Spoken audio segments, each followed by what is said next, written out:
कृष्ण हरे राम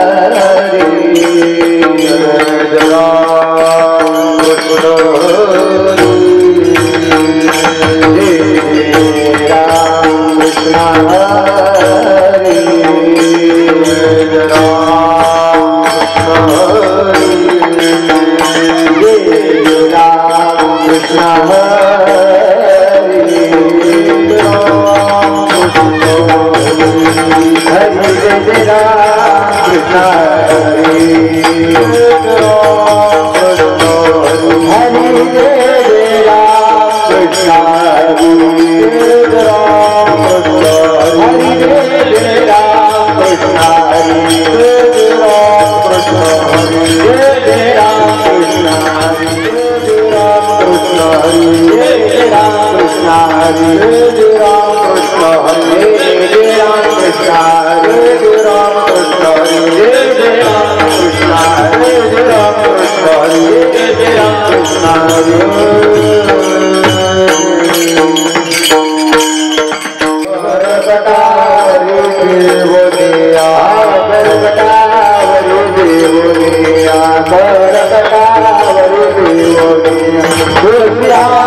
सर्व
Bye.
Hare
Hey,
जडो तुझे मूर्ती रखुमाईच्या पती सोयरिया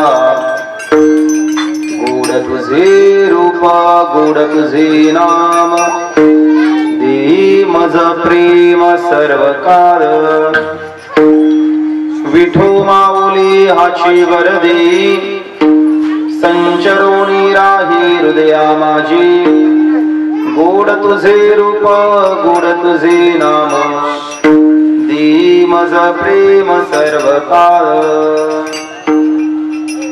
तुका मनी काही न मागे आणिक तुका मनी काही न मागे आणिक तुझे पायी सुख सर्व आहे गोड तुझे रूप गोड तुझे नाम देई मज प्रेम सर्व काळ विठ्ठल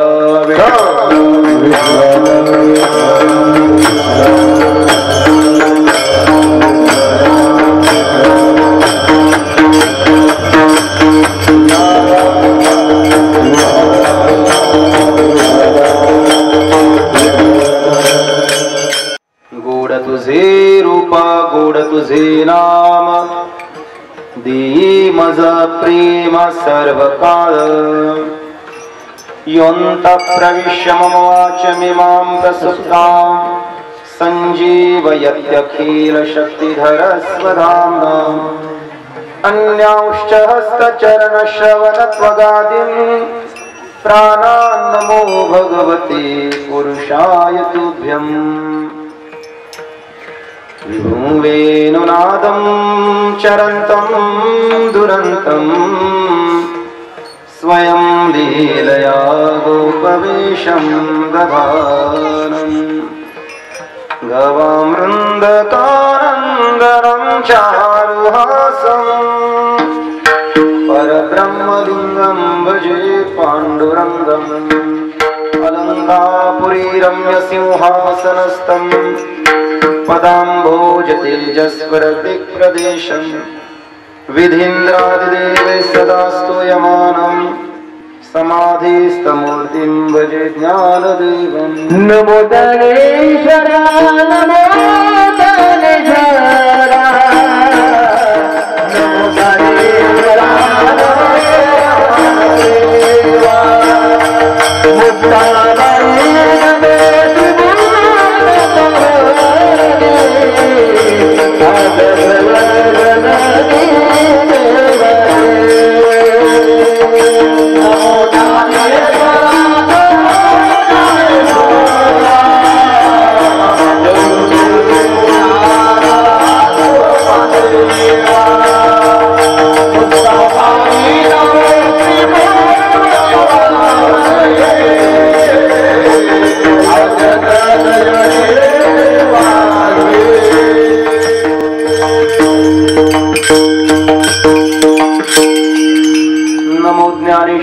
नमो ज्ञानेश्वर निवृत्ती उदारा सोपान देवा मुक्ताबाई नमो त्रिभुवन पावनी अद्यत्रय जननी देवाची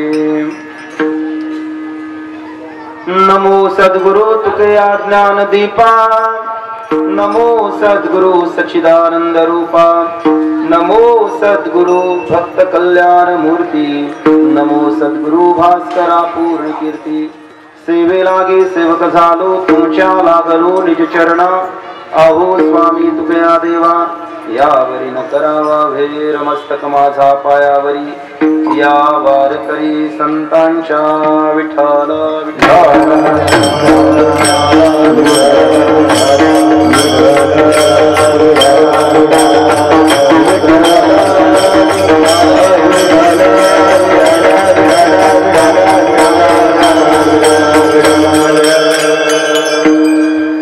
सदा माझे डोळे जडो तुझे मूर्ती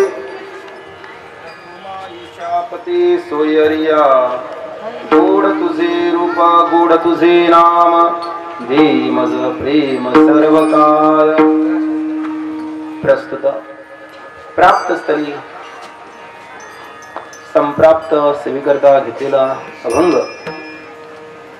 देवचे साधू थोर संत प्राणेंद्रिय दमन तनु सहित स्वगमन हरी श्रीचे सुमन श्री विठ्ठल हृदय जिजाई रमण परमार्थ निकेतनाच्या कलशस्थानी विराजित असणारे वैराग्य राग रसिक श्रीमंत श्री जगद्गुरु तुकाराम महाराज यांचा हा अभंग असून या अभंगातून तुकोबराय भगवान पंढरीनायाकडे पंढरीनाथाकडे प्रेमाची मागणी करतात. विठ्ठल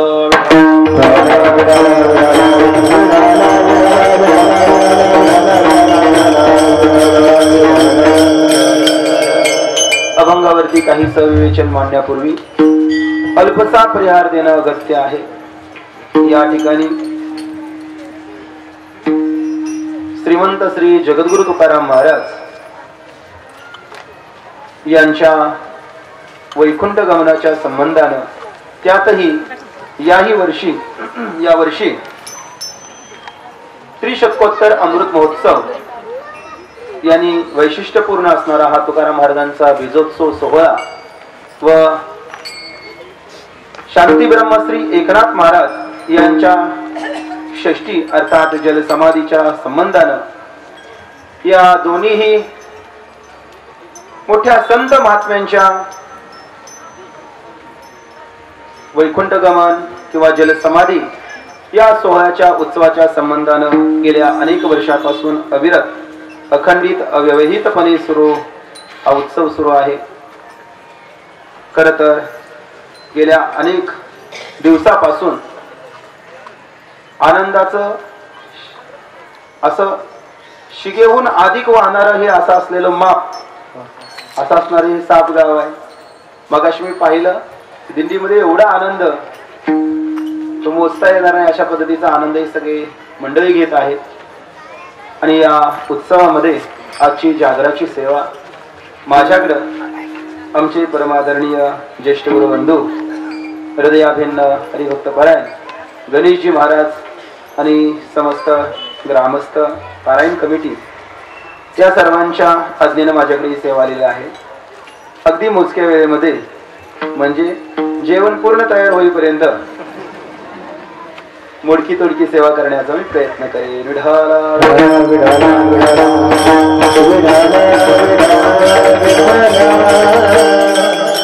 या उत्सवाकरता आमचे ज्येष्ठ गुरुबंधू गायक मंडळी वादक मंडळी या ठिकाणी उपस्थित आहेत. बघा मला वाटतं सप्ताह सुरू झाल्यापासून की काय कमलेश महाराजांना गावानं सोडलं नाही आणि विशेष कमलेश महाराजांनी सोडलं नाही. एवढ्या वर्ष महाराज कमलेशजी महाराज या ठिकाणी सेवा करतात. या ठिकाणी बाकी सगळीच मंडळी आहेत. ओंकार महाराज आहेत, नंतर अक्षय महाराज आहेत, संतोषजी महाराज आहेत, रामकृष्ण महाराज आहेत, आणखी जोळ महाराज जोळगावचे बाकी सगळी विशेष म्हणजे या उत्सवाकरता आमची वारकरी मंडळी या ठिकाणी उपस्थित आहेत. महिना वारकरी तुम्हा सर्व श्रोतृ मायबापांच्या चरणी पुन्हा एकदा विनम्र भावाने नतमस्तक होतो आणि अभंगाचं चिंतन तुमच्या कृपेनं मांडण्याचा प्रयत्न करतो.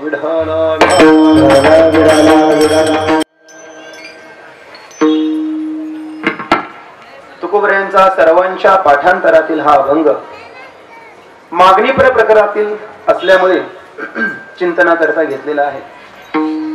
खर तर तुकोबऱ्यांचं जीवन एवढं परिपूर्ण जीवन होतं. तुकोबऱ्यांच्या जीवन चरित्राचा जर आपण परामर्श घेऊ गेलो तर तुकोबऱ्यांच्या जीवनाचा आणि मागणीचा सुतराम संबंध नाही. पुन्हा एकदा अभंगाचं विषय वाक्य असं बोलून गेलेलं आहे की या अभंगातून तुकोबराय भगवान परमात्म्याकडे मागणी करतात. मग त्यामध्ये मुख्य आणि गौण अशा मागण्या त्यामध्ये येतात. परंतु तुकोबरायांचं जीवन जर आपण पाहिलं तर ऐका तुकोबरायांच्या जीवनामध्ये काही मागावं असं काहीही शिल्लक नाही. तरी सुद्धा तुकाराम महाराजांनी का मागितलेलं आहे याचा जर आपण काही विचार करू गेलो तर काही आपल्याला चिंतन मांडता येतं. एक तुकोबरायांची अशी स्थिती आहे की त्या स्थितीला मागणं हे योग्य नाही. ऐका मागणी त्यावेळेला घडते कधी दोन गोष्टी गरजेच्या आहेत. एक वस्तूची गरज असली पाहिजे मग ती वस्तू दुसऱ्याकडे मागतो. नुसती गरज नाही चालत. एक वस्तूची गरज पाहिजे आणि दोन त्या वस्तूचा आपल्याकडे अभाव पाहिजे. ती वस्तू आपल्याकडे उपलब्ध नसली पाहिजे तर मग तो वस्तू काय करेल, ती वस्तू मागेल. अन्यथा मागेल का? तंबाखू जवळ असली पाहिजे, चुना नसला तर मग मागेल चुना लावाय द्या म्हणून, किंवा कोणाला लावेल. बरोबर बरोबर आहे की नाही? अर्थात एखादी वस्तू आपल्याकडे नसली पाहिजे आणि तिची गरजही असली पाहिजे. आपल्याकडे वस्तू नाही पण तिची गरजही नाही तर एखादा मागेल का? घरामध्ये विष नाही आणि एखाद्यानं बाटलीभर मागितलं असं कधी होईल का? घरात आहे का? नाही पण त्याची गरजही नाही. ऐका पुन्हा एकदा, एक तर वस्तूची गरज असली पाहिजे आणि दोन ती वस्तू आपल्याकडे उपलब्ध नसली पाहिजे तरच मनुष्य मागणी करतो. म्हणजे मागणीचं सूत्र असं आहे की वस्तूची गरज अधिक वस्तूचा अभाव, वस्तूची अनुपलब्धता बरोबर मागणी. जर यातलं वेगळं पण काही असेल तर मागणी सिद्ध होत नाही. जसं ज्ञानोबराय म्हणतात, एकानं लग्न जमावं म्हणून भरपूर प्रयत्न केला पण नोकरी नसल्यामुळे लग्न झालं नाही. आणि मग कोणाला तरी विचारून त्याने उद्योगधंदा टाकला.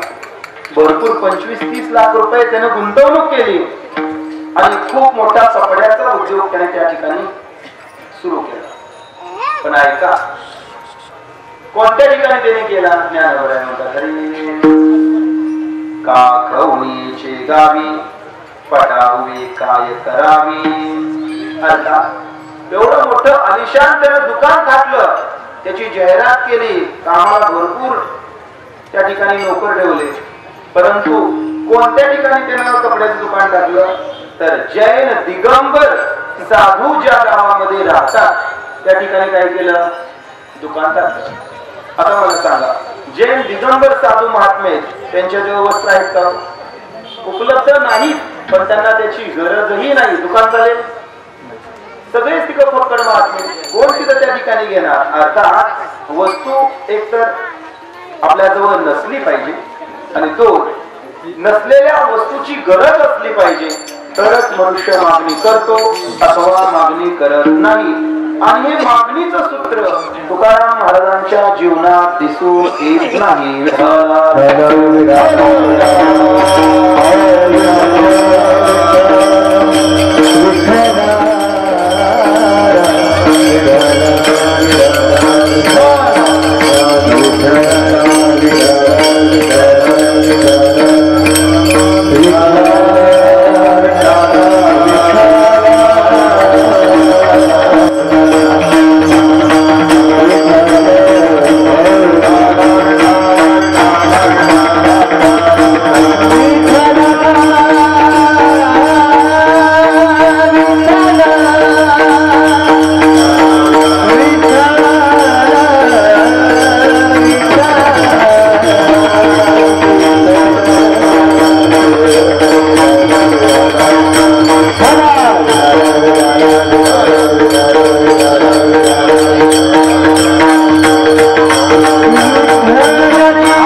मागणीचं सूत्र महाराजांच्या जीवनात दिसून येत नाही.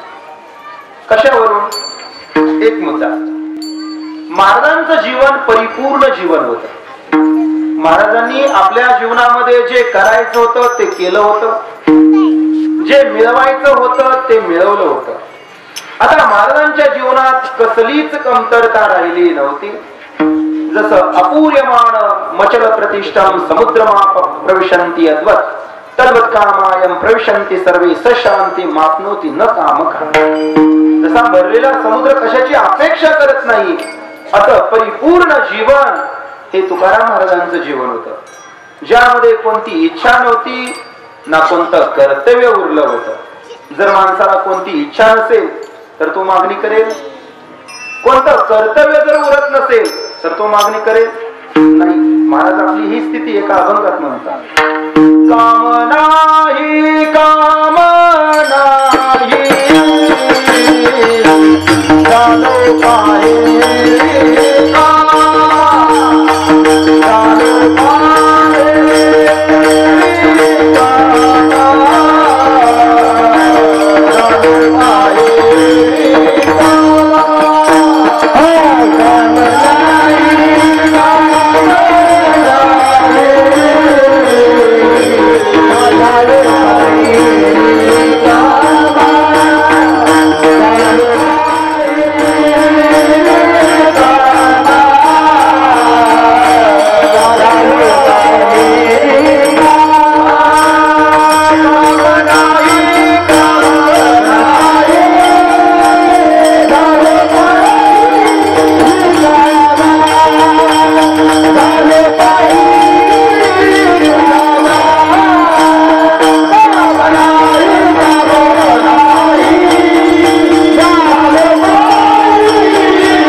काम नाही.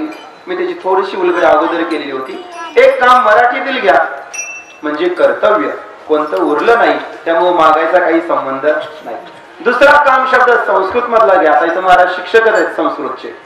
काम शब्दाचा अर्थ इच्छा. इदम किस्यात इदम इस्यात इति काम शब्द संज्ञितः. इच्छा, काम म्हणजे इच्छा. तोही काम म्हणजे कोणती इच्छा राहिली नाही, कोणतं कर्तव्य राहिलं नाही. जसं तो कोबरा एका ठिकाणी म्हणतात ना, हरी कृता कृत्य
इच्छा केली ते पावलो. आता कृतम कृत्यम प्राप्तमित्ते वैत्यम. ज्या ठिकाणी करायचं होतं ते केलं, जे मिळवायचं होतं ते मिळवलं. आता मागणी राहिली का नाही. एक भाग झाला. दुसरा भाग, तुकोबरायांच्या जीवनामध्ये वाडवडिलांची अशी परंपरा होती, रीत होती की देवाकडे काही मागायचं नाही. काही मागणे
वडिलांची रीत जाणत असो.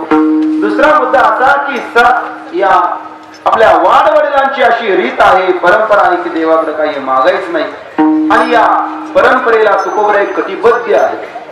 तरी तुकोबराय मग का मागत असतील?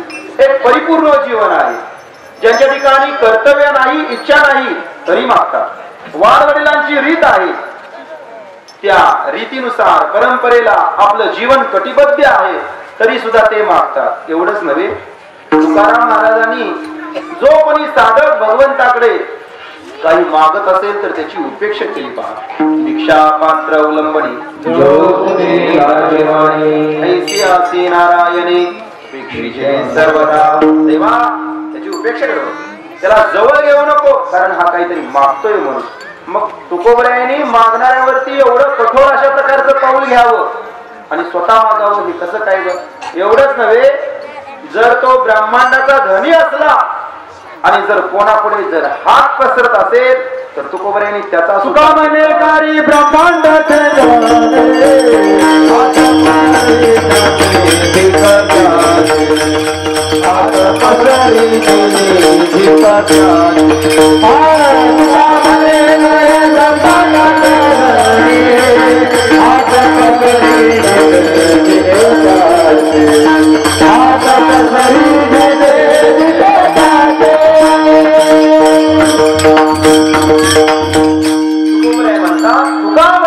ब्रह्मांड ठेंगणे हात पसरे जिने धिकत्याचे. देवा तू जरी हात जर एखाद्या पुढे पसरला तर तुझा सुद्धा धिक्कार. ऐका, जे स्वयंपूर्ण आहेत, ज्यांची इच्छा कर्तव्य सगळं बाजूला सरलेलं आहे, ज्यांच्या वाडवडिलांची रीत न मागणं ही आहे, तेवढं नव्हे मागणाऱ्या साधकाचा धिक्कार करतात. नव्हे भगवान परमात्म्याने सुद्धा हात पसरले तर त्याचा धिक्कार करतात. तर मागणं ही चुकीचं आहे आणि असे असणारे तुकोबरायांनी मागावं का?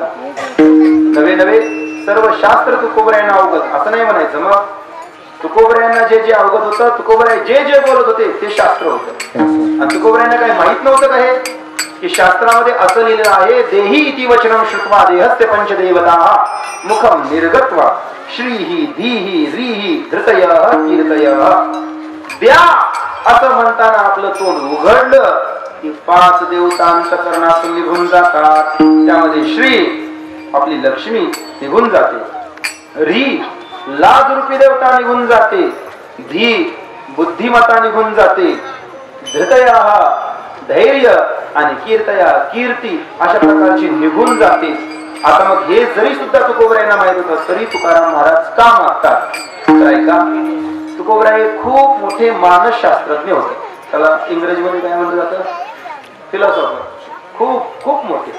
त्यांनी पाहिलं, सभोवताली समोर सगळ्यांच्याकडे पाहिलं आणि तुकोबरायांना वाटत होतं की जीवाच्या ठिकाणची असलेली मागणी संपली पाहिजे. परंतु जीवाला कितीही समजावून सांगितलं तरी जीव मागायचा थांबणार नाही. म्हणजे अगदी प्रसूत झाल्यापासून ती माऊली लहान अर्भक जे आहे ते जन्मल्यापासून ते मरेपर्यंत सातत्यानं मागतच राहणार. त्याला किती काही सांगा त्याची मागणी थांबणार नाही. आणि मग तुकोबरायांनी विचार केला, यांची जर मागणी जर मारायची असेल तर याच्याकरता काही ना काहीतरी आपल्याला उपाय करायला हवा. द्या द्या द्या एवढं लोकांच्या अंगावरती ठसलंय, एवढा अंगावरती असं स्वभाव झालाय, जीवाचा स्वभाव झालाय. आईचं दूध मागेल जन्मल्या मरताना ऑक्सिजन मागतच राहणार तो. एवढं द्या द्या द्या. एक शेठजी सकाळी व्यायाम करत असताना खड्ड्यात पडले. रस्त्यावरून व्यायाम करायला निघाले होते, चालायला निघाले. काहीतरी आदल्या दिवशी ते जेसीबीनं थोडंसं तिथलं पोखरलं होतं, बरोबर डबऱ्यात जाऊन पडले. दुपारपर्यंत लोकांनी विनंती केली, शेठजी वर यायचं ना? प्रत्येकाला शेठजी म्हणायचे, हो मग काय डबऱ्यातच राहून देता का मला? मी अनेकांना डबरे काढले, मला डबऱ्यात ठेवता का म्हणे? तसं नाही हो शेठजी, पण वर यायचं ना? हो मग हात द्या म्हणले की शेठजी हात वर करताना खाली घ्यायचे. का? स्वभाव झाला होता, कधी कुणाला काय दिलं मग स्वतः द्या मला द्या एवढा स्वभाव झाला होता. एक आला माणूस चांगला, त्याच्याबरोबर डोक्यात आले की हे शेठजी काय बाबा माणूस आहे म्हणे. ते आले म्हणले शेठजी माझा हात घ्या. माझा हात घ्या म्हणल्यावर शेठजीनं हात घट्ट पकडला, वर आणलं. एवढं ठसलंय. असा माणसाचा स्वभाव झालाय. आता तुम्ही झोपत नाही ना, कोणी झोपला की त्यांना इथं झोपू द्या, बाकीच्यांना जेवाय वाढा. काही काही झोपायची वेळ नाही बरं का. खूप सुंदर ही टाइमिंग आहे बरं का. नाहीतर कमलेशजी महाराज 9 ते 11 कीर्तन म्हणजे निम्मी ताकद लोकांना उठा उठा करण्यात जाते. वैकुंठवासी विद्या वाचस्पती जगन्नाथांना पवार म्हणायची वा. लोक कीर्तनात झोपत नाहीत, मग त्यांच्या झोपेच्या वेळेला तुम्ही कीर्तन सांगता की झोपेचीच वेळ. पण ही कीर्तनाची खूप चांगली वेळ, योग्य वेळ अशा वेळ. बाळ वाजवू नको सारखा. ऐका आता इकडे ऐका, मी काय सांगत होतो. हा स्वभाव झालेला आहे, जीवाचा स्वभाव झालाय. आणि एकदा का स्वभाव बनला की तो बदलत नाही. का बदलतो? मरेपर्यंत बदलत नाही. पटतंय तुम्हाला? मेल्यावर बदलतो हे तुम्हाला म्हणायचं. मेल्यावर सुद्धा बदलत नाही. कशावर? मातीला कावळा शेवत नाही, डाव्याला कावळा येऊन शेवत नाही. कशामुळे? स्वभाव असतोय त्याचा. हट्ट करून हे ते पाया पडायला लावेल, काय ना काहीतरी करायला लावेल. कशामुळे? स्वभाव. माणूस मेला तरी स्वभाव बदलत नाही. सवर्ण आमचे गुरुजी विनोदाने सांगायचे की माणसाचा स्वभाव कसा असतो, काही केलं तरी बदलायला तयार होत नाही.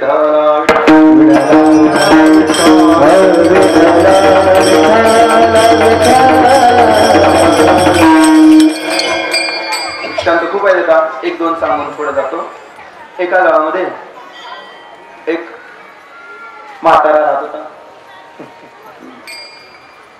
म्हातारा दलिंदर वरतीचा. कधी त्यानं बुवाचं पटवून दिलं, कधी जावांचं पटवून दिलं नाही.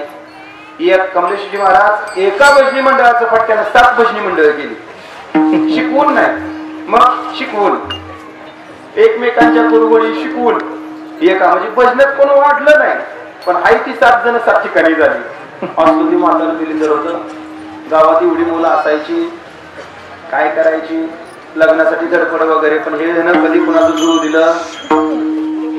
जुळालच एखाद्याचं लग्न, ते म्हातारं शोध काढायचं कुठल्या गावची मुलगी आहे. तिच्या घरी जाऊन म्हातारा म्हणायचं अमक्या अमक्याच्या मुलाला तुमची मुलगी द्यायची आहे वाटतं.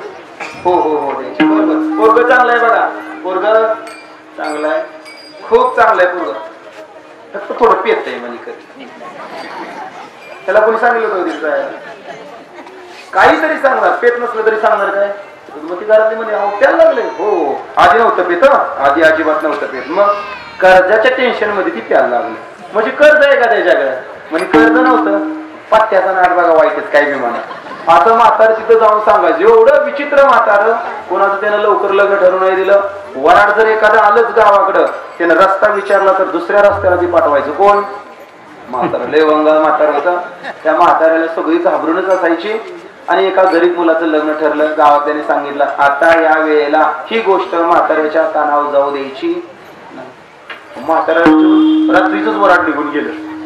वराड निघून गेलं, गावात पोचलं. सकाळी सगळं काय झालं, हळदी वगैरे समारंभ झाला, लग्नाची वेळ आली.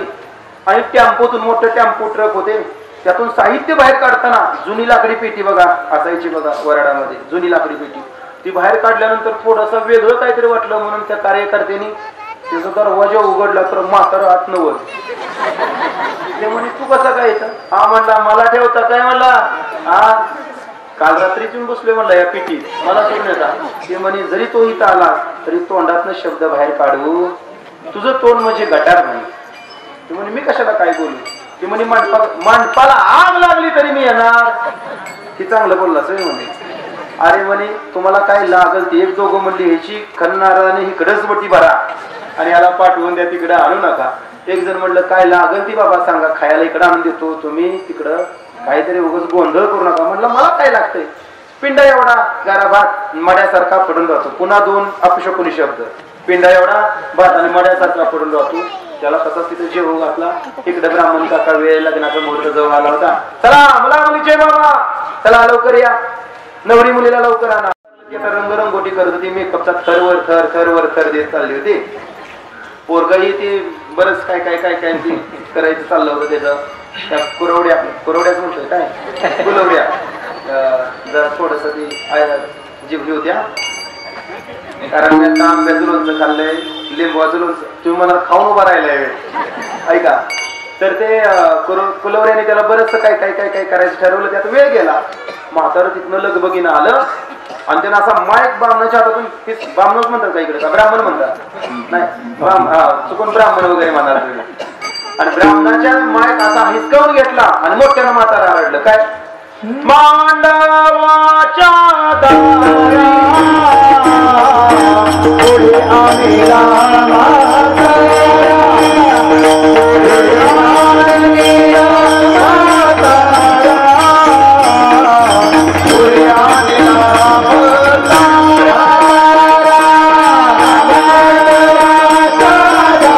आम्हीला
तिला नवऱ्याला जाळा कुठे तोंड जाळा का तर आयुष्यभर त्यानं तेच केलेलं असतं ते म्हणाला म्हाताऱ्याचं सांगितलं गावात काय म्हाताऱ्या तशा नसते का सांगू का म्हाताऱ्याचं त्याच्यात बायकोचं सांगतो ती म्हातारी बी कसली तिनं गुरु कुणाची व्यवस्थित ठेवली नाही ती गुरु सोडून द्यायची मोकळी आमच्या गावात एक वाईट घटना घडली गंज मोठीच्या मोठी पिटवून कोणीतरी दिली त्या म्हातारीवरून आठवणीत आलं म्हातारी तशीच होती वैरणीची गंजच म्हणतात ना इकडं वैरणीची गंज बघा पेटवू दिली अजून मला वाटलं हे संपलंय वाटतं बऱ्याच वर्षातून असं ऐकाय पहिली लोक अशी करायची काय काहीतरी उगच काय केलं असं जाऊ द्या आणि मग ते गंज पेटवून दे कुठं काय कर एवढ्या तिनं लावालाव्या केल्या होत्या बस म्हणजे एखाद्या वेळेला पकवाच वाजवणाऱ्याला पण एवढी लावालावी करता येत नाही एवढी म्हातारी करायची एवढी लावालावी काय तिला काय कळत नव्हतं काय ते एवढं बरं का शेवटी मग तिला कसं तरी झालं तिनं अख्ख्या गावाला बोलवलं मी पाया पडते म्हणे सगळ्यांच्या माझी एवढी विनंती आहे मला माझ्या चुकांचा पश्चाताप होतोय मला अनुताप झालाय तुम्ही सगळे मिळून एकत्र या मला तुमच्याशी काही बोलायचं आहे लोक म्हणजे ती खपली तरी जायला नको का कारण ती स्वतः खपल्याचारी नव्हती अशा माणसाची खपली भरत आली की टोका काढायची ती म्हणली नको जायला तिकडं पण मग गेली लोक म्हणली जाऊया आता शेवटच्या काळात आल्या बघूया काय म्हणते मग म्हाताऱ्याने सांगितलं माझी एवढीच विनंती आहे झाली माझ्याकडून चूक मी बऱ्याच जणांचा संसार उद्ध्वस्त केला हा बऱ्याच जणांचा संसार उद्ध्वस्त केला पण मग आता माझी एवढी इच्छा आहे की मी मेल्यानंतर मला ताटीवर अय झोपू नका कोणी मी ताटीचा विषय आला म्हणून म्हटलं झोपू नका कोणी एखादं झोपल्या ताटी बसवाय कमी करायचं नाही ती म्हणली मला ताटीवरून नेऊ माणसं म्हणली पालखीन दिंडी काढतो की गणेश महाराजांना बोलवून सगळे महिला मंडळ वगैरे एवढं तू गुण उदा देतीस चांगलं म्हणते माणसं बोलत होती तिला तडा तडा ते म्हणे आई की झालं माझ्याकडून चूक झाली पण एवढं माझं आहे का काय इच्छा आहे तुझी बोल ते म्हणे मी एवढे अपराध केलेत एवढं पाप केलंय मला तिरडीवून नेऊ नका मग म्हणे माझ्या पायाला कास्त्र बांधा हाताला दावी बांधा गळ्याला फास टाका माझ्या कानात आणि डोळ्यात खिळे ठोका, तोंडात मेखा ठोका मेखा, आणि चापकाचे फटके देत देत मला घेऊन माणसं पळायला लागली. म्हणली आता नव्ह मी मेल्यावर. म्हातारी म्हणली आता नाही, मी मेल्यानंतर. भजनी मंडळ तर लय खुश झालं होतं. जी पळत गेलं ती म्हणे मरल तेव्हा मरल. काय कायांच्या घरी दावी नव्हती तर गुरमुखी सोडली. दावी घेऊन आली, खोटे घेऊन आली वगैरे. थोड्या वेळानं म्हातारी मेली. म्हातारीने जशी इच्छा सांगितली तशी गावातल्या ती डोक्यात बसलेली होती. पायाला गळ्याला हाताला फास टाकले, जरा जरा ओढत, डोळ्यात खिळे, कानात खिळे, तोंडात खुंटी टोकलेली, चापकाचे फटके देत देत देत ही सगळं सोम कुठे निघालं? स्मशानभूमीकडं. असा रस्ता वलांडून जरा पलीकडे जाऊन अशी उताराला, म्हणजे स्मशानभूमी पुढं आणि उताराला लागल्या लागल्या मागणं 10 बारा पुढणं 10 बारा पोलीस गाड्या आल्या. काय बघताय? पोलीस गाड्या आल्या काय काही सगळी धरली, एका गाडीत घातली, नेली पोलीस स्टेशनला. 1 दिवस झालं, 2 दिवस झालं, 3 दिवस, सगळी नुसती एकमेकाकडे अशी बघायची. एक हवालदाराला विचारलं, तिकीट चुना लावत होता, लावत चुना पुन्हा. आणि मग त्याला म्हणे आहो साहेब म्हणे कसं काय झालं? ती म्हणे कसं काय झालं म्हणजे म्हातारीनं 2 दिवस आधी आणून निरोप इथे येऊन सांगितला होता. म्हातारीनं? हो. काय? की गावातले लोक मला मारणार आहे, तुम्ही जरा ध्यान ठेवून राहा. ते म्हणे या बिचारीनं जन्मताना म्हणजे जिवंत असेपर्यंत जरी ताप दिला, पण ताप द्यायचा, दुसऱ्याला त्रास द्यायचा स्वभाव मेल्यानंतर सुद्धा तिनं सोडला. असा स्वभाव झालेला असतो बघा, स्वभाव झालेला असतो.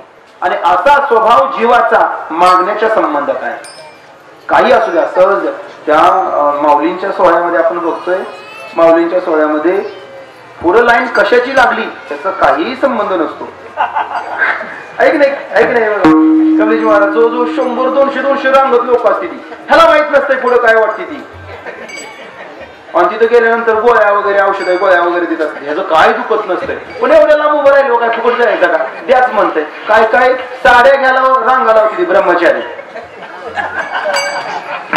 पण नाही म्हणत नाही ती. आता ते देत असतील जाऊ द्या, मला काही पुढचं नाही सांगायचं.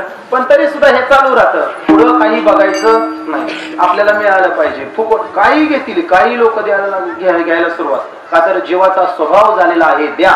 आणि तुकाराम महाराजांना हे माहित होतं, कितीही आपण समजावून सांगितलं तरी हे लोक बदलणार नाही. बरोबर. या मार्गबाणची पाठात सांगायची, एका गावामध्ये नारायण नावाचा पोरगा, सगळी नाऱ्या नाऱ्या नाऱ्या म्हणायची, बरी नाऱ्या म्हणत नव्हती, नाऱ्या म्हणायची.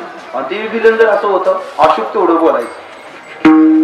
एखाद्याचा ऊस चालला तर म्हणायचं वा वा वा काय ऊस आलाय पाटील तुमचा, कारखाना कुठला, बिल देतोय ना व. समजायचं त्या दिवशी कारखान्यानं बिल थकीत केलेलं आहे. वा एवढी ट्रॉली भरली, चांगली भरली, फक्त एका बाजूला थोडी झुकल्यागत वाटते. समजायचं तो ट्रॅक्टर कारखान्यापर्यंत जाणार. काय ना काहीतरी असलं बोलायचं, काय ना काहीतरी लोक घाबरूनच राहायचे. एक जणानं पारायण संपलं की म्हणजे आपली 20 एकर जमीन जी आहे त्यात मस्तपैकी चांगला गहू करायचा. गावचा सावकार होता आणि त्यानं बियाणं आणलं होतं, खतं आणली होती, सगळं रान तयार केलं होतं. फक्त म्हणला एवढी गोष्ट नाऱ्याला कळ द्यायची, एवढं भांडवल गुतवायचं. त्याला म्हटलं काहीतरी बोलला की इस्कूट झाला म्हणून समजायचं. आणि मग नेमकं इस्कूट म्हटल्यानंतर शब्द आला का ह्या गावातला नाही नाऱ्या बरं, ह्या गावातला नाही सांग. आणि मग रात्रीचं त्यानं जेवलं होतं. योगा एक असा रात्रीचीच त्या सावकारानं बैलगाडी भरून त्या बियाण्याची लागवडीची सगळी पोती नेऊन आपण ठेवायची. म्हणला नाऱ्या झोपलेला असला त्याला काय करणार. योगायोग असा त्या दिवशी बरोबर ती पारायणाची पंगत, खरडा आणि बाजरीची भाकरी. नाऱ्या करून दादा लक्षात नाही आला, अंधारात बसला होता काय, भाजी म्हणून खरडा त्यानं खाल्ला होता. एवढासा खरडा खाल्ल्या होत्या तर त्याचं काम करायला लागलं कोण, खरडा. कीर्तन झाल्यानंतर बरोबर नाऱ्या तिकडे गेला, तांब्या येऊन गेला. आणि त्या वेळेला बसल्या बसल्या गाडीचा आवाज आला. बैलगाडीचा विचार करू लागला, ही गाडी कुणाची असेल, गाडी कुठं चालली असेल. पण त्या विचाराच्या अंती बरोबर त्याला ती सहन नाही झालं, उठून तसाच तिकडे तो बघतोय तर सावकाराच्या या दोघांची नुसती अशी डोळा भेट झाली. एकमेकाला पाहिलं की सावकाराने असा हात जोडला, नाऱ्या बोलू नकोस फक्त काय तोंडात. ते म्हणे सावकार सुद्धा मला म्हणू नको. शेवटी सावकार म्हणले नाऱ्या 10 पोती घरात आणून टाकतो, 10 पोती गव्हाची, पण तोंडातनं शब्द काढू नको. ते म्हणे पण सावकार सुद्धा म्हणू नको. एकच विचारायचा, एकच. ती म्हणे काय, जरी रोग पडला तरी धातपुती का कमी जास्त करणार. एवढा स्वभाव झालाय ना माणसांचा, असा स्वभाव इतका भयानक झालाय, तो स्वभाव बदलत नाही. त्या सदाचार मकरंदमध्ये असं म्हटलेलं आहे, ऐका, हे जे महाराज जे वाजवतात त्याला मृदंग म्हणतात.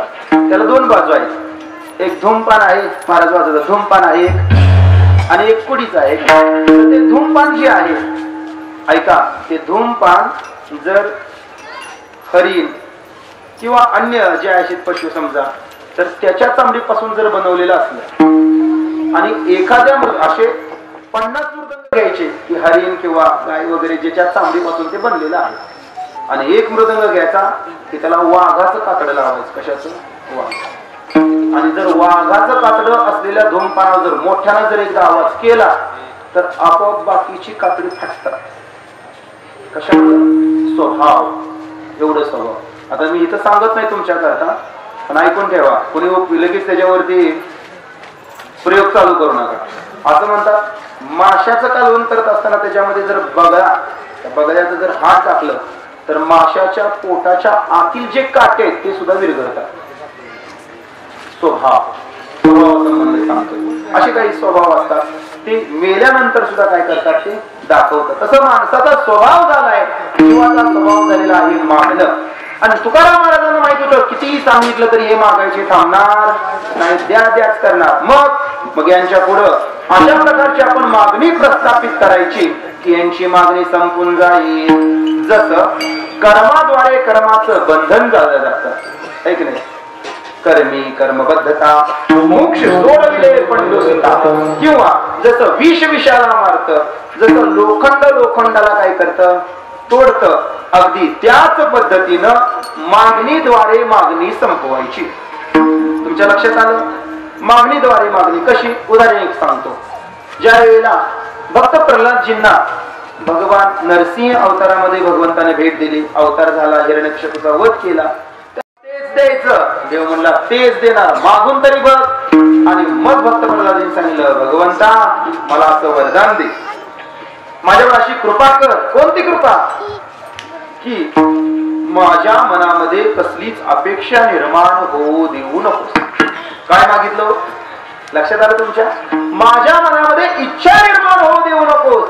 हे मागणं, मागणीला जसं मारतं तसं तुकोबऱ्यांनी एक आदर्श मागणी प्रस्थापित केली. ती अभंगाची. सदा माझे डोळे सदा माझे डोळे तुझी सदा माझे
आदर्श मागणी केली. आदर्श गोटा आदर्श मागणी केली. सदा माझे डोळे जडो तुझी मूर्ती रखुमाईच्या पते सोयया. आदर्श मागणी कशाला म्हटलं जातं थोडंच ऐका. ज्या मागणीमध्ये काय मागावं हे आदर्शभूत असतं. ज्या मागणीमध्ये कोणाला मागावं याचा आदर्श असतो. बघा आदर्शभूत मागणी कशाला म्हणायचं. कसं मागावं हे आदर्शभूत असतं आणि किती मागावं त्याचा सुद्धा आदर्श घालून दिलेला असतो. किती सांगितले सूत्र. 4. 1 काय मागावं, काय मागायचं. 2 कोणाला मागावे. 3 कसं मागावं आणि 4 किती मागावं. हे ज्याच्यामध्ये आदर्श त्यालाच म्हणायचं आदर्श मागणी. बाकीचा घोटाळा. ऐका काही काही बघा व्यवहारामध्ये हे दिसून येत नाही. काय मागावं लोकांना कळतं नाही कळत. काही मागतील लोक. तुकोबऱ्यांच्या गाठ्यामध्ये तुकोबऱ्यांनी असा एक संवाद दिलेला आहे एका ठिकाणी. ते म्हणतात एक जण मनुष्य कोण तो ज्याला सवय लागलेली आहे प्यायची वगैरे असा चोरी करायला लागला. घरातली भांडी देत नाहीत म्हणून दुसऱ्याची भांडी उचलायला लागला. त्याने संडास बाथरूमच्या पुढच्या सुद्धा बकेट ठेवल्या नाही त्या.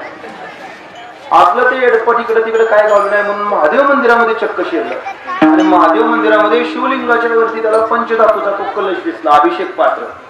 त्यानं ते सोडायचा प्रयत्न केला अजिबात सुटेना. शेवटी शिवलिंगावर उभा राहिला आणि मग सोडायचा प्रयत्न करू लागला. भगवान भोलेनाथ प्रसन्न झाले. म्हणले लोक येतात बेलपत्र वाहतात हळदी कुंकू काय असेल ते वाहतात काय असेल ते मिरे वगैरे जे काय असेल ते तीळ वगैरे वाहतात पण मुंडकं ठेवतील डोकं ठेवतील हात ठेवतील अख्खं शरीर कोणी मला अजून अर्पण केलं. म्हणे प्रसन्न आहे तुला माग काय मागायचं ते. त्यानं बघितलं भगवान शंकरांना नमस्कार केला. म्हणे तुम्ही आला तो आला काय पाहिजे तुला. आणि त्यानं लगेच सांगितलं म्हणे लय वेळ झालं म्हणे हे मी सोडतोय साखळीनं बांधलंय म्हणजे अभिषेक पात्र सुटत नाही. आपण मला तेवढं सोडून द्या म्हणे. ते मागावं का देवाला. भगवान शंकरांना ते अभिषेक पात्र मागावं काय मागावं कळत नाही बघा. बर कोणाला मागावं हे तरी कळतं का. कोणाला मागावं.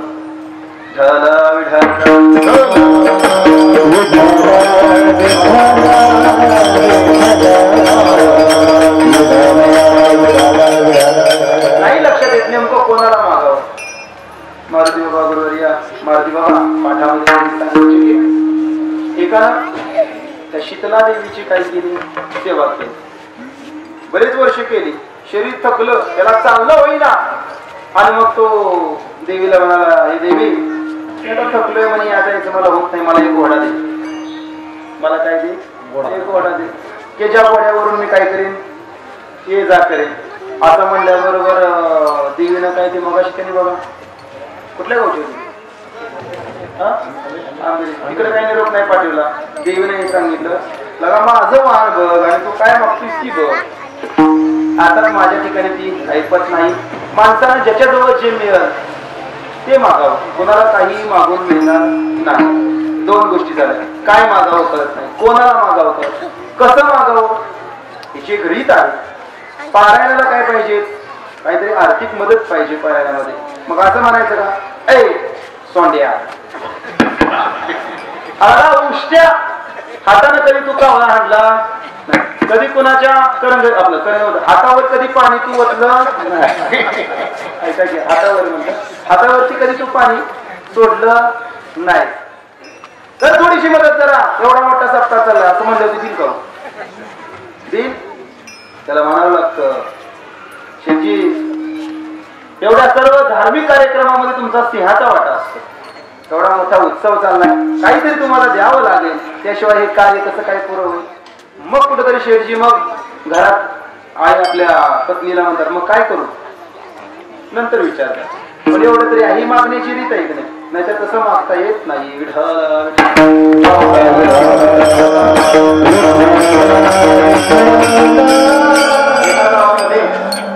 एक म्हातारा मनुष्य त्याचा तरुण मुलगा काहीतरी चर्चा झाली आणि आपल्याला पैसे पाहिजे. उद्या आपल्याला काहीतरी शेतामध्ये काहीतरी महत्वाचं काम आहे त्याच्याकरता 50,000 रुपये पाहिजे. चर्चा बरीच दोघांची झाली आणि मग त्या म्हाताऱ्याने सांगितलं काही नाही नातवाला पाठव म्हणे त्या सावकारांच्याकडे पाठव. सावकारांना सांग 50,000 रुपये आपल्याला हवे आहेत म्हणून. जा त्याला पाठव. की पोरग तसंच गेलं नातू. लहान होतं ते 12-15 वर्षाचं. पळतच गेलं. जवळ होतं घर काही अंतरावरती. आत गेल्यानंतर ते पोरग सहज गेलो तर तिने एवढा मोठा सावकाराचा वाडा पहिल्यांदा बघितला. आपला कसा हा राजवाडा तसा मोठाच्या मोठा असा सावकाराचा वाडा. फिरला मग त्याच्या लक्षात आलं की वाडा एवढा मोठा आहे पण दरवाजा केवढा आहे. अगदी छोटा दरवाजा.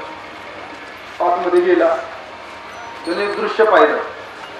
जवळजवळ 160-170 किलोचा सावकर पाळण्यात त्या बसलेला आणि ते कड्या कार वाचलेल्या झोका घेतोय कुठं पाठी आतमध्ये एवढ्या वाजला आणि वरण आणखीन हारभारे फुटाने खायचे. पोरानं ती बघितलं सगळं ती हसलंच पोरण टाळी वाजवायला लागली. एक टाळी वाजली हसलं जरा. सावकाराचं लक्ष गेलं इकडे. काय नाही हो घरून निरोप घेऊन आलो होतो. माझ्या वडिलांनी आणि आजोबांनी तुम्हाला 50,000 रुपये मागितले. बरं देतो पण हसलाच का ते? काय नाही म्हणे. काय नाही सांग मला म्हणे काय हसला असते ते म्हणे. जाऊ द्या ना सावकार कशाला होतो मनावर म्हणाव नाही. काय हसला असते आधी सांग मग पैसे देतो. ते म्हणे काय नाही हो मनात सहज विचाराला तुमचं एवढं अगडबंब शरीर आणि म्हणे एवढा छोटासा दरवाजा. तुम्ही जर आता जर मेला येता कदाचित बाहेर कसं काढायचं एवढं मनात आलं रात्री. काय दिलं असतील का 50,000? खानदेशी जरी वाजून जा म्हणजे तुझ्या बापाला घेऊन यायचं. काय मागायची पद्धत आहे का म्हणलं? कसं मागावं कळलं पाहिजे का ना. बाप आल्यानंतर ते म्हणलं काय झालं सांगा विचार तुझ्या पोराला. ते म्हणे तुम्ही सांगा काय झालं. अरे याला काय अक्कल आहे का? जाऊ दे म्हणे. काय त्याचं लहानच आहे म्हणे. काय बोललं तर म्हणे अरे धड म्हणतंय यदा कदाचित सावकर जर तुम्ही मेला तर एवढ्या छोट्याशा दरवाज्यातून तुम्हाला बाहेर कर. जाऊ दे बार काय त्याला काय करणार. मी काय म्हणतोय सावकर जरी यदा कदाचित आता तुम्ही जरी मेला तर तुकडं केलं काही निघायचं नाही का तुम्ही सांगा. आता ह्याला दिले असतील 50 म्हणजे त्याला त्याने शिव्या घातल्या आणि एकाला सांगितलं जायच्या बापाला घेऊन या. पेटवालं म्हातारा आलं तर काय झालं शेवटी म्हणे अहो या बारक्याला कळत नाही नातवाला ते द्या सोडून तुमच्या पोराला कळत नाही. म्हणे अहो नाही कळत त्याला. कोण म्हणतंय? म्हातारा. हे बघा पहिल्यांदा जोडीदार म्हणत असते आमच्या जोडीदाराला काय कळत बघा. मित्र म्हणत असते आमच्या जोडीदाराला काय कळत. परत बायको म्हणते आमच्या यांना काडीचं कळत नाही म्हणते काडीच्या हातात. परत मुलं म्हणतात आमच्या पप्पाला काय कळत. मग ह्याला कळतं कधी हे तुम्हाला कळेल की मला कळेल. ती म्हातारा म्हणला काय करताय घेऊन बसला. हे बी तसंच आहे ते बी तसंच आहे म्हणे. काय यांच्या बुद्धीला तोरण काय जोड म्हणला ते द्या सोडून. अहो पण ऐका तरी काय म्हणलं. काय म्हणला. अहो ही बारकं म्हणतंय शेरजी तुम्ही एवढं अगडबंब तुमचं जाड शरीर तुम्ही यदा कदाचित मेला तर बाहेर कसं काढायचं. त्याच्यामुळे तुमचा पोरगा अतिशहाणा ते म्हणते तुकडं करून काढलं तर बाहेर निघणार. मूर्ख आहेत म्हणे दोघंही पावलत आहे.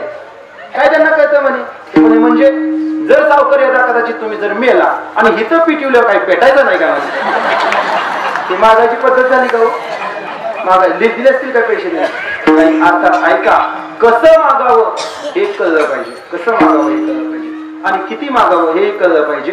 काय आहे ज्याच्यामध्ये हे आदर्श असतात त्याला आदर्शभूत मागणी. तुकोबरायांनी अशी मागणी प्रस्थापित केली सगळ्यांच्या समोर की ज्या मागणीद्वारे सगळं मागणंच संपून जाईल.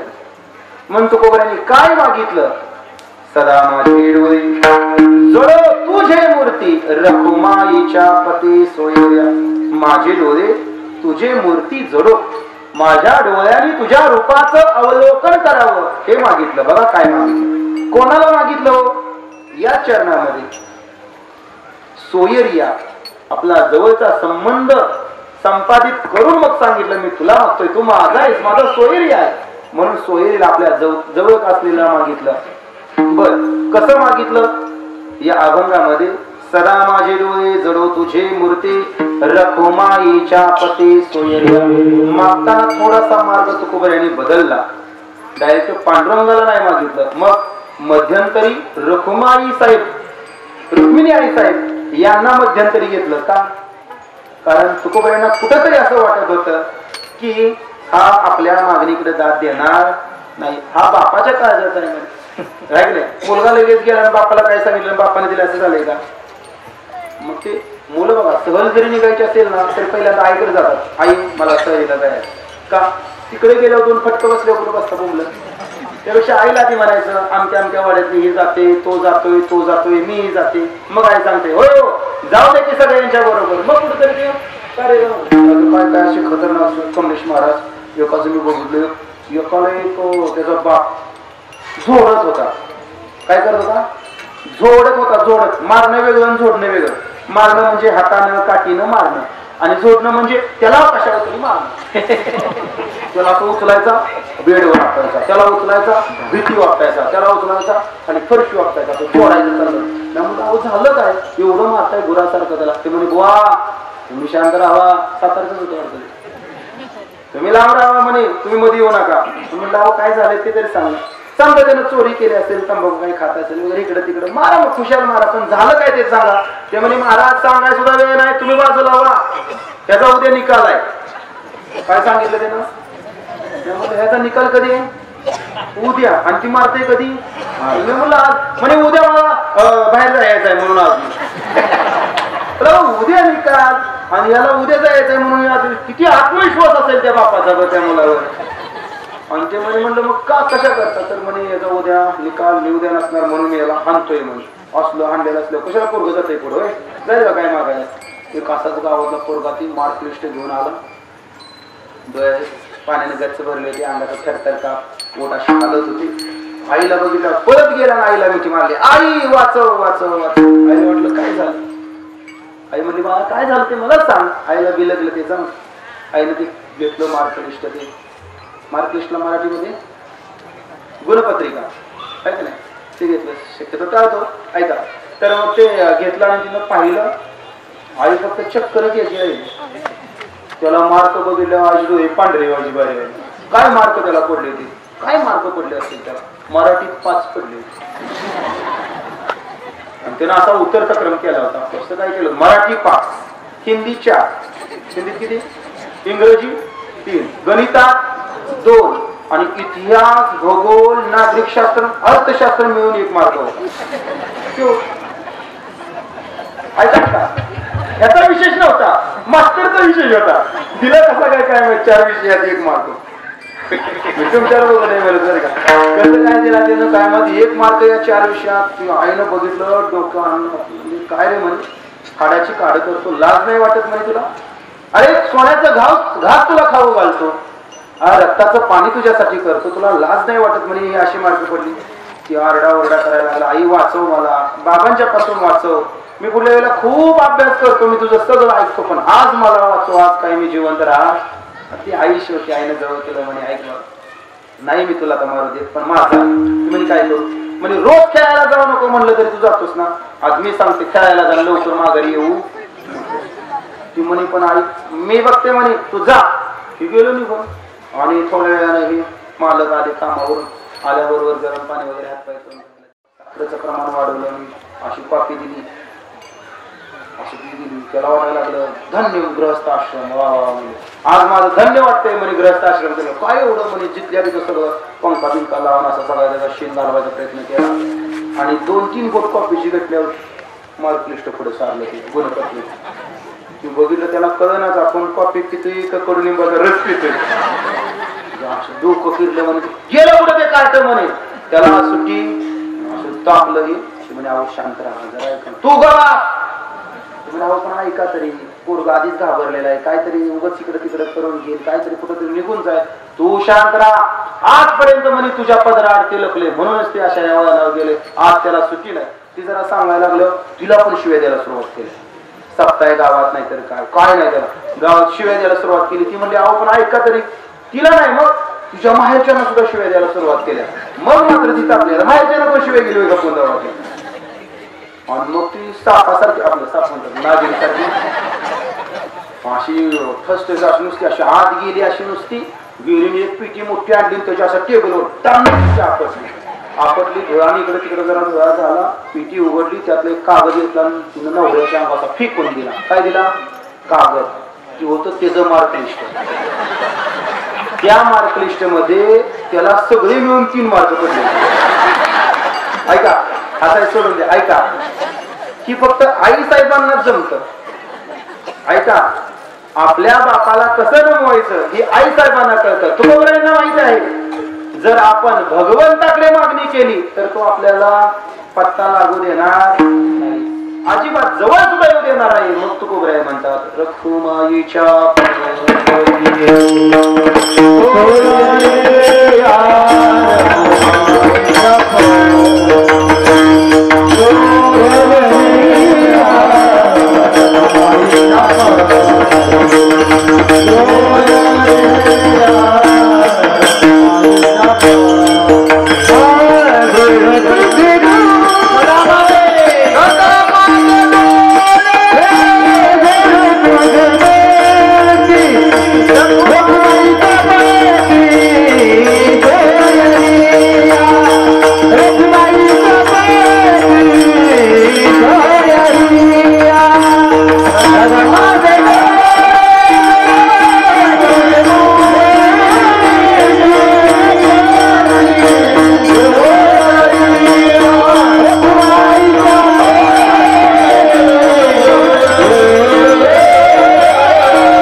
गणेश महाराज आहेत.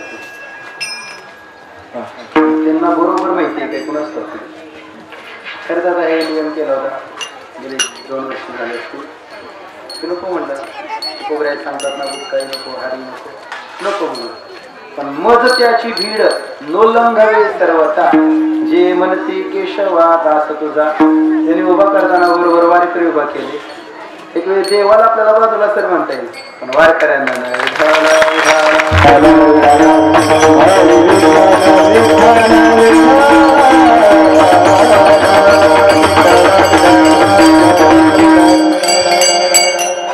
तुकोबऱ्यांनी आदर्श मागणी प्रस्थापित केली ज्या मागणीद्वारे सगळी मागणी संपून जाईल.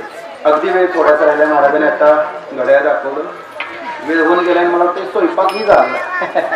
गुरुवारी मंडळात त्या कीर्तनामध्ये सांगत असतात की एकदा काय झालं स्वयंपाक झाला पण ती पातेली टोप खाली घेताना आमटीचं पातेलं सांगलं आपल्याकडं शाक ज्याला म्हणलं जातं. त्याच्यामध्ये तळात जरी बुडी मारली तरी काही घालवत नाही. एक नाही पहिली बीडकडची सगळी आपली महाराज मंडळी तर त्याला लय भाई वेगळं त्याला वर्णन करायचे म्हणून. आणि अशा पद्धतीने ती आमची सांडली.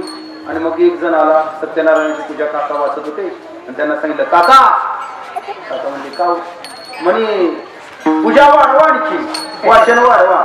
ते म्हणे पूजा वाढायला काय म्हणजे पूजा वाढवायला काय म्हणे माझ्याकडे काही काय वेगळं काय का म्हणाला कशी काय वाढवू. ते म्हणे अहो आमटीचं पातेलं सांडलंय म्हणे आता ते नवीन होईपर्यंत माणसं कमी करायला नको. ते म्हणे उशीर आलेले ऐका असं काका म्हणले. उशीर आलेले ऐका पूजा कशी मांडायची असते म्हणे सत्यनारायणाची ती आधी ऐका. ऐका, गाईच्या शेणानं सारवून घ्यावं, त्यावरही चौरंग मांडावा, केळीची कुंड 4 बाजूला बांधावी आणि मग त्याच्यावरती गहू किंवा तांदूळ ठेवावा, वरती कलश ठेवावा, कलशावरती श्रीफळ ठेवण्या अगोदर पाणी असावे. आणि इथं काकांना विस्तार करायला संधी मिळाली आणि मग त्यांनी सांगितलं आमची वस्तू मला सांगा बरोबर. मग काकाने सांगितलं ते पाणी कशाची असावीत, ते पाणी चिंचेची नसावीत, ते पाणी रामफळाची नसावीत, ते पाणी सीताफळीची नसावीत, ते पाणी चिक्कूची नसावीत. आता वाढवू घालतील ज्यावेळेला चिंतन कमी असतं त्यावेळेला ही असं वाढायचं, ती पाणी अशी नसावीत, ती पाणी कशी हवी. एवढं त्याने झालं काका आमची झाली, ते पाणी आंब्याची असावी अशा पद्धतीचं. तसं तर आपलं काम झालेलं आहे. महाराजांनी घरात दाखवलंय, जेवणही तयार आहे, जास्त वेळ नको घ्यायला. आता जे सूत्र वर सांगितलं होतं ते 4ही चरणात लावून देतो 1 मिनिटात.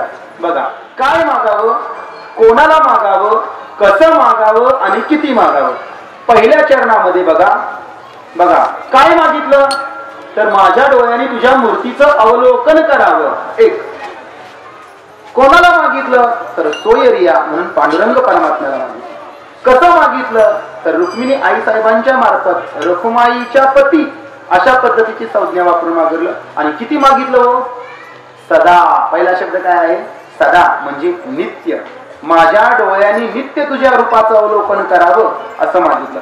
दुसऱ्या चरणामध्ये या बघा काय मागितलं, प्रेम मागितलं. दे मज प्रेम, प्रेम मागितलं. बरं कोणाला मागितलं, ज्याचं नाम आणि रूप गोड आहे, गोड तुझे रूप, गोड तुझे नाम. आता पांडुरंग परमात्मा त्याला मागितलं आणि मागताना त्याची स्तुती करून मागितलं की तुझं नाम आणि रूप गोड आहे. आणि किती मागितलं, दे मज प्रेम.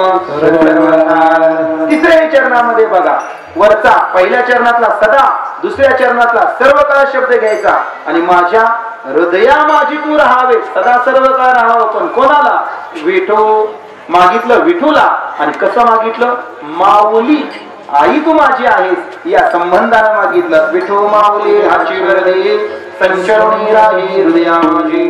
तुकोबाई म्हणतात काही नको, तुझ्याजवळ फक्त तुझ्या पायाजवळ मला ठेव. तुका म्हणे काही न मागे अनेक, तुझे पायी सुख सर्व आहे, सर्व सुख तुझ्या पायाजवळ आहे, मला तिथंच ठेव, बाकी काही नको. गोड तुझे रूप, गोड तुझे नाम, दे मज प्रेम सर्व काळ. ऐका, या अभंगातून प्रेमाची मागणी हा गाव आहे. जर प्रेम नसेल तर सर्व काही निष्फळ आहे, व्यर्थ आहे. कसं काय याचं चिंतन आपल्याला आता नको करायला. विठ्ठल विठ्ठल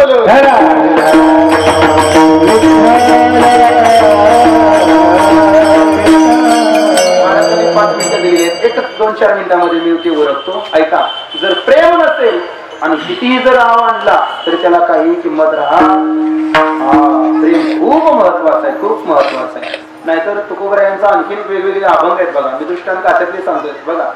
तुकोबराय म्हणतात, सासूसाठी रडे सून. कुणासाठी रडते सून, सासू करता. पण भाव अंतरिता लेक ही रडते आणि सूनही रडते. रडते दोघी रडतात, पण मनापासून कोण रडतं सांगा, लेक रडते आहे की नाही, सून नाही. तेवढं लेकीसारखं कसं काय रडेल, तसं सगळं हे वरपंग होतं, तसं नाही पाहिजे. तुकोबराय तरी म्हणतात, मोले घातले रडाया नाही आसू नाही माया. पहिल्या काळामध्ये जर एखादं कोण मेलं, साधारणतः मारवाडी लोकांच्या मध्ये जर प्रेत जर झालं, मैत जर झालं, तर लोक काय करायची, पहिल्या जुन्या काळामध्ये लोक बोलवून घ्यायची. मग ती फोनवरूनच ठरायचं ती किती घेणार. मग ती म्हणे आमचा सगळा संच आणू का. म्हणजे ते 5-7 जण असायचे. ऐका तुम्ही बघा, ओंकार महाराज ऐका. मग ते म्हणले वरच्या पट्टीत गाणार ना, रडणारा वरच्या पट्टीत रडणारा किती आणू, मध्यमचा किती, असं आपलं ठरलेलं असायचं सगळं. त्याचं ठरवून आणायचे. ठरवून म्हणजे किती जण हे ठरवून सगळं असायचं. मग ते सगळं फोन करून ती यायची. आल्यानंतर ती रडायला सुरुवात नव्हती करत लगेच. मग काय करायचे, आल्यानंतर पहिल्यांदा नाश्ता, चहा पाणी काय असेल ते करा, गुलाबजामुन आमरस वगैरे असला तरी चालतोय म्हणायचे. खाऊन पिऊन सगळं गोच. नंतर मेकअप करायचा सगळा जिथल्या तिथं. आणि मग म्हणायची करायची का सुरुवात, वेळ झाली का अशी म्हणून मग ती सुरुवात करायची. सुरुवात करताना काय कशी बी नव्हती आरडत. मग पहिल्यांदा ती बरोबर त्या मला तर ती आता दाखवाय नको इथं गावात राहिलेली आणि ती माघारी ती आपली अशी आपली असं करायची आपली हळूहळू परत नंतर जसं आंघोळीला नेलं की मग पंचमला मग घ्यायची महाराज त्याच्यात पंचम तुम्ही काढा बरं अशी जोरात आरडायची तीन जोरात आणि जेव्हा ती आंघोळ करून चाटून बांधून उचललं की मग शेड गेलं आता वरडून दाखव काय ना मला माहेर बघायला आले तुम्ही एवढ्या जोरात एवढ्या जोरात आरडायची जोरातून अशी हात करायची एवढ्या जोरात खाली आणायची आणि हळून हळून मारून घ्यायची पण लोक काय रडते काय रडते काय त्याचं प्रेम आहे का मोले घातले रडाया नाही स्वामी ऐका तसं भगवत प्रेम आपल्याला तसं वरवर नको आतून पाहिजे म्हणून तुम्ही बरे म्हणतात प्रेम सर्व या प्रेमाशिवाय सगळं तुच्छ आहे की नाही खूप नाथ महाराजांचा एक सुंदर अभंग आहे प्रेम सुख दे प्रेमा विना नाही समाधान हे जर प्रेम आपल्या आयुष्यात आलं बघा ऐका वारकरी बाकी इतर लौकिकानं कमी असेल तुकोबराय म्हणतात इहलोकी आम्हा भूषण अवकळा पंडित भोपळा वाकळा अन्नभिक्षा निमोली संपदा वगैरे तो अभंग पाहून घ्या या लोकांमध्ये जेवढी जेवढी अवकळा आहे लोकांच्या करता ती आमच्या करता भूषण आहे बघा जी जी अवतार आहे ती सगळं भूषण कशामुळं कारण पांडुरंगानं आम्हाला प्रेम दिलेलं आहे एकदा काय हे प्रेम भेटलं की बाकी कशाचीच गरज नाही म्हणतो कोबराय म्हणतात ते प्रेम दे आणि ते प्रेम टिकण्याकरता राहण्याकरता वृद्धिंगत होण्याकरता कारण प्रेमाची व्याख्या अशी केलेली आहे हरी गुणरहितम कामनारहितम सक्षणम वर्धमानम अविच्छिन्नम सूक्ष्मतरम अनुभवरूपम असं जे प्रेम आहे ते वृद्धिंगत होण्याकरता इतर सगळ्या मागण्या केलेल्या आहेत ती एकदा आपल्या सर्वांना आपण सर्वांनी 7-8 दिवसापासून सेवा केलेली आहे कोणी मंडप झाडला असेल कोणी या ठिकाणी बैठक व्यवस्था केली असेल कोणी मंडप दिला आहे साऊंड सिस्टीम असेल अन्न भोजनाच्या पंक्ती आहेत नियोजनाची सामग्री आहे या ठिकाणी गायक मंडळी जीव पणाला लावून जातात वादक मंडळी आहेत वारकरी मंडळी आहेत विनाचा पारा असेल अन्य कोणी कोणती का सेवा करणार ती सेवा जर आमची योग्य झाली असेल तर हे पंढरीनाथा तुम्ही आम्हाला प्रेम द्यावं की जेणेकरून आमचं जीवन कृतार्थ व्हावं अशी सर्वांच्या तर्फे पांडुरंगाला माऊली ज्ञानोबराय यांना शांती ब्रह्मश्री एकनाथ महाराज तुकोबराय यांना आपण ही मागणी करूया आणि याच ठिकाणी आपण थांबू हरी ज्ञानेश्वर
रामकृष्ण हरी. ऐका, तुमच्या सर्वांच्या मदतीने सहकार्याने पांडुरंगाच्या आशीर्वादाने सर्व संतांच्या कृपा आशीर्वादाने सुरू असलेल्या आपल्या गावातील अखंड हरिनाम सप्ताह आणि या अखंड हरिनाम सप्ताहातील जागराची सेवा तुम्हा सर्वांच्या विनंतीला मान देऊन आलेले तुमचे परमश्रेयी परम मित्र आमच्यावर खूप मनापासून ज्यांनी पहिल्यापासूनच 2007 पासून प्रेम केले असे असणारे परमपूज्य आदरणीय ज्येष्ठ श्रेष्ठ गुरुबंधू असणारे त्यांच्याबद्दल वर्णन करायला आपल्याला शब्द कमी आहे, पण आपण एवढंच वर्णन करूया कारण त्यांच्या नावाप्रमाणे त्यांचा जो भाव आहे गाथ्याविषयी खूप भाव आहे आणि गुरुविषयी त्यांच्या मनामध्ये खूप भाव आहे. त्यांनी गुरूंची एवढी सेवा केली कारण नास्ति तत्वम गुरोः परम शास्त्र म्हणते गुरुशिवाय दुसरे तत्व नाही. तर बाबा ज्यावेळी शेवटी बाबांच्या खूप कप यायचा उलट्या यायच्या त्यावेळेस बाबांच्या पार उलट्या त्यांनी हातामध्ये घेतलेल्या आहे. कप जे येणार एवढी सेवा म्हणजे त्यांचं वर्णन करणं आपलं एवढं आपल्याच्याने शक्य नाही. एवढी सेवा केलेली आहे गुरूंची आणि गाथ्याविषयी अंतकरणामध्ये खूप प्रेम आहे. आता तुकाराम बीजेच्या अगोदर त्यांचा लिगामेंट मध्ये प्रॉब्लेम आला. लिगामेंट पहिले त्यांचं पावल्या खेळताना तुटलेलं होतं, परत प्रॉब्लेम आला तर त्यांनी या ठिकाणी देऊला जाऊ शकले नाही म्हणून त्यांनी या ठिकाणी गाथापारायण केलं. सकाळी 6 ते रात्री 6 बरोबर सकाळी 6 ते रात्री 6 पर्यंत रोज पारायण करायचे. त्यांच्याबद्दल आपण उतराय होऊ शकत नाही. खूप त्यांचं मोठं सहकार्य आहे आणि खूप नियम पाळतात सर्व करून कपडा वगैरे करून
निरंतर मी अविवेकाची काजळी अविकाची काजळी ठेवून विवेक दीप उजळी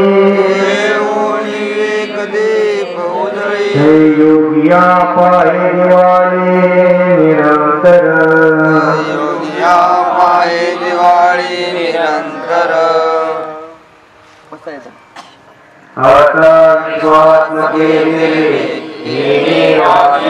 दोषावे दोषोनी मधल्यावे बसावे दाने जे घरांची व्यंकटी सांडो तया सत्कर्मी रची वाढो भूता परस्परे पडो मैत्रिकांचे दुरितांचे निगरावो विश्वधर्म सूर्य पावो जो जेवांची तो ते लावो प्राणीघात वर्ष सकल मंडळी विश्वनिष्ठांची मार्याई अनवर्त भूमंडळी भेटतो दयावता चला कल्पतरूचे आडव चेतना चिंतामणीचे गाव बोलते जे अनुभव पियुषांची जननयचे आचरण मातंड देता परिण हे सर्वाणी सदा सज्जन सोयतु योगुणा सर्वसुखी पूर्ण होई निरोगी परिजोवारी पुरची अखंडित आणि ग्रंथोपजिते विशेषी लोकीये दृष्टा दृष्टीये व्यवहारांची एकमय श्री विश्वेश्वरावो होय दान बसावो हे देव ज्ञान देवो स्त्रियाधारा हे देव ज्ञान देवो स्त्रियाधारा हे देव ज्ञान देवो स्त्रियाधारा पुंडरीक श्री ज्ञानदेव तुकाराम भजनाथ भगवान की जय। हाथ जोड़ो।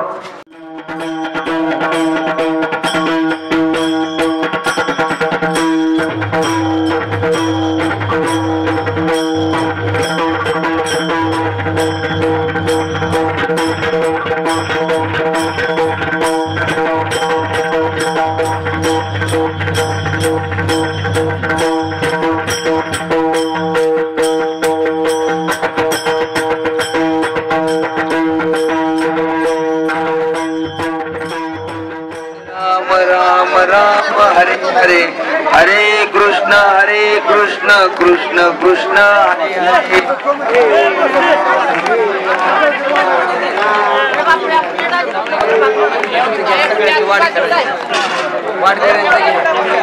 हरे राम राम राम हरे हरे हरे कृष्ण कृष्ण कृष्ण हरे हरे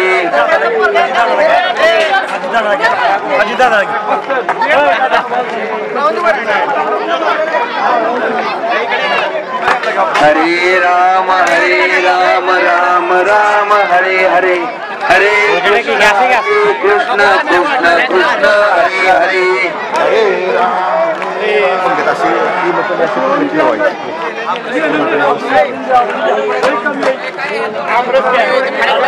हरे राम राम राम हरे हरे हरे कृष्ण कृष्ण कृष्ण हरे हरे